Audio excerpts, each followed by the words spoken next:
Item ಯಾವುದೇ ಇರಲಿ try ಮಾಡಿ ಆಚಿ ಚಿಕನ್ ಮಸಾಲಾ. ಅಕ್ರಮ ಬಾಂಗ್ಲಾದೇಶಿಯರ ವಿರುದ್ಧ ಕಾರ್ಯಾಚರಣೆ ಆರಂಭವಾಗಿದೆ. ಬೆಂಗಳೂರಿನ ಮೂಲೆ ಮೂಲೆಯಲ್ಲೂ ಶೋಧ ಕಾರ್ಯ ನಡೀತಾ ಇದೆ.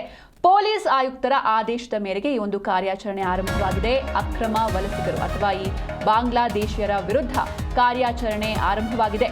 ಬೆಂಗಳೂರಿನ ಮೂಲೆ ಮೂಲೆಯಲ್ಲೂ ಶೋಧ ಕಾರ್ಯ ನಡೀತಾ ಇದೆ. ಪೊಲೀಸ್ ಆಯುಕ್ತರ ಆದೇಶದ ಮೇರೆಗೆ ಕಾರ್ಯಾಚರಣೆಯನ್ನು ನಡೆಸಲಾಗ್ತಾ ಇದೆ. ಕೆ ಚನ್ನಸಂದ್ರದಲ್ಲಿ ವಾಸ ಇದ್ದ ಅಕ್ರಮ ಪ್ರಜೆಗಳನ್ನು ವಶಕ್ಕೆ ಪಡೆಯಲಾಗಿದೆ. ರಾಮಮೂರ್ತಿ ನಗರ ಪೊಲೀಸ್ ಠಾಣಾ ವ್ಯಾಪ್ತಿಯಲ್ಲಿ ಇವರು ವಾಸವಾಗಿರ್ತಾರೆ. 11 ಜನರನ್ನ ವಶಕ್ಕೆ ಪಡೆದು ದಾಖಲೆಗಳ ಪರಿಶೀಲನೆ ಮಾಡ್ತಿದ್ದಾರೆ ರಾಮಮೂರ್ತಿ ನಗರ ಪೊಲೀಸರು. ದಿನಕ್ಕೊಂದು ಕಡೆ ಬಾಂಗ್ಲಾ ವಲಸಿಗರನ್ನ ವಶಕ್ಕೆ ಪಡೀತಾ ಇದ್ದಾರೆ ಪೊಲೀಸರು. ಅಕ್ರಮ ಬಾಂಗ್ಲಾದೇಶಿಯರ ವಿರುದ್ಧ ಕಾರ್ಯಾಚರಣೆ ಚುರುಕಾಗಿ ನಡೀತಾ ಇದೆ. ಬೆಂಗಳೂರಿನ ಮೂಲೆ ಮೂಲೆಯಲ್ಲೂ ಶೋಧ ಕಾರ್ಯವನ್ನು ನಡೆಸಲಾಗ್ತಾ ಇದೆ. ಪೊಲೀಸ್ ಆಯುಕ್ತರ ಆದೇಶದ ಮೇರೆಗೆ ಒಂದು ಕಾರ್ಯಾಚರಣೆಯನ್ನು ನಡೆಸಲಾಗ್ತಾ ಇದೆ. ಕೆ ಚನ್ನಸಂದ್ರದಲ್ಲಿ ವಾಸ ಇದ್ದ ಅಕ್ರಮ ಪ್ರಜೆಗಳನ್ನು ವಶಕ್ಕೆ ಪಡೆಯಲಾಗಿದೆ. ರಾಮಮೂರ್ತಿ ನಗರ ಪೊಲೀಸ್ ಠಾಣಾ ವ್ಯಾಪ್ತಿಯಲ್ಲಿ ಇವರು ವಾಸವಾಗಿದ್ರು.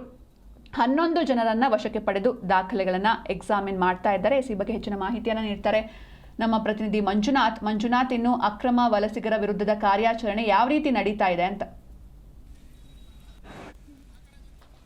ಅಕ್ರಮ ಬಾಂಗ್ಲಾದೇಶದ ವಲಸಿಗರು ನೆಲೆ ಊರಿರುವಂತದ್ದು ಸಾಮಾನ್ಯದ ಸಂಗತಿ ಏನಲ್ಲ. ಸಾಕಷ್ಟು ಬಾರಿ ಈ ಸಂಬಂಧಪಟ್ಟಾಗ ನಮ್ಮ ಚಾನೆಲ್ ಇಂದಲೂ ಕೂಡ ಸುದ್ದಿ ಬಿತ್ತರಿಸುವಂತ ಕೆಲಸ ಆಗಿದ್ದು, ಈ ಸಂಬಂಧಪಟ್ಟಾಗೆ ಪೊಲೀಸ್ ಇಲಾಖೆ ಸೇರಿದಂತೆ ಸರ್ಕಾರಕ್ಕೂ ಕೂಡ ಜಾಗೃತಿ ಮೂಡಿಸುವಂತದ್ದು, ಜೊತೆಗೆ ಗಂಭೀರವಾದಂತಹ ಪ್ರಕರಣಕ್ಕೆ ದಾಖಲು ಮಾಡ್ಬೇಕೆನ್ನುವಂಥದ್ದು ಒತ್ತಾಯ ಆಗಿತ್ತು.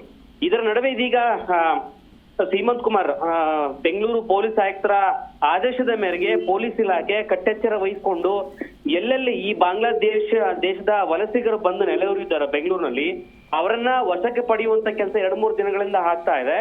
ಈ ಪ್ರಕರಣ ಸಂಬಂಧಪಟ್ಟಾಗಿ ನೋಡೋದಾದ್ರೆ ರಾಮಮೂರ್ತಿ ನಗರ ಪೊಲೀಸ್ ಠಾಣಾ ವ್ಯಾಪ್ತಿಯಲ್ಲೂ ಕೂಡ ಸದ್ಯಕ್ಕೆ ರೈಡ್ ಆಗಿದೆ.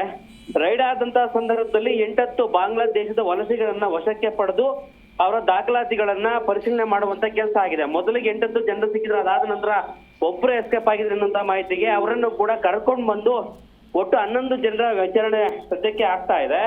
ದಾಖಲಾತಿಗಳ ಪರಿಶೀಲನೆ ಮಾಡ್ತಿರುವಂತದ್ದು ಕೂಡ ಪೊಲೀಸರು ಈಗಾಗಲೇ ಅವ್ರನ್ನ ಕರೆಸಿ ವಶಕ್ಕೆ ಪಡ್ಕೊಂಡು ಮಾಹಿತಿಯನ್ನ ಪಡೆಯುವಂತ ಕೆಲಸ ಮಾಡ್ತಾ ಇದ್ದಾರೆ. ಎಲ್ಲಿಂದ ಬಂದ್ರು, ಯಾವ ಭಾಗದಿಂದ ಬೆಂಗಳೂರು ಬರ್ಲಿಕ್ಕೆ ಇವ್ರಿಗೆ ಅವಕಾಶ ಸಿಕ್ತು, ಆಧಾರ್ ಕಾರ್ಡ್ ಇದೆಯಾ, ರೇಷನ್ ಕಾರ್ಡ್ ಇದೆಯಾ, ವೋಟರ್ ಐಡಿ ಇದೆಯಾ ಸೇರಿದಂತೆ ಇಲ್ಲಿ ಕರ್ಕೊಂಡು ಬಂದು ಇವರನ್ನ ನೆಲೆ ಊರ್ಲಿಕ್ಕೆ ಯಾರ ಕಾರಣ ಎನ್ನುವಂತ ನಿಟ್ಟಿನಲ್ಲಿ ನಿಖರವಾದಂತ ಮಾಹಿತಿಯನ್ನ ಕಲೆ ಹಾಕ್ತಾ ಇದ್ದಾರೆ.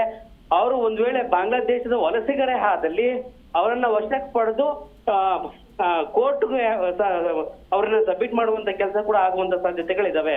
Sinchana. Okay, thank you Manjunath ನಿಮ್ಮೆಲ್ಲ ಡೀಟೇಲ್ಸ್ಗಾಗಿ.